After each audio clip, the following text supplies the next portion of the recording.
4 a.m. First Fruits, chapter by chapter study, and we're in Job, chapter 26. Job is responding to Bildad's very short chapter, 6 verses.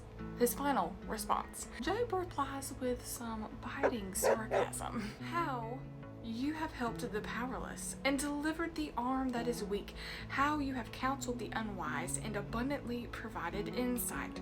With whom do you speak these words? Whose breath came out of your mouth? Slogans are great and all, but not when it comes to needing comfort.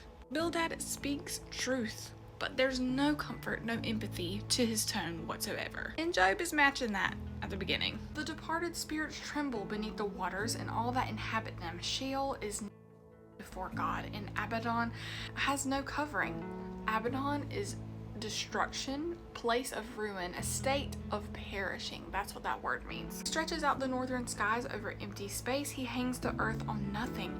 He wraps up the water in his clouds, yet the clouds do not burst beneath its weight. He obscures the view of his throne, spreading his cloud over it.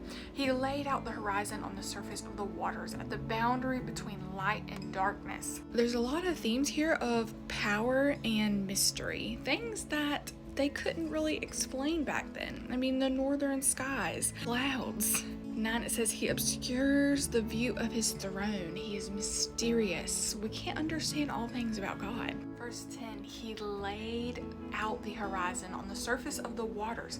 At the boundary between light and darkness, the pillars that hold up the sky tremble, astounded at his rebuke. It's interesting that it says pillars that hold up the sky. By his power he stirred the sea, and by his understanding he crushed Rahab. Rahab is chaos. By his breath the heavens gained their beauty. His hand pierced the fleeing serpent.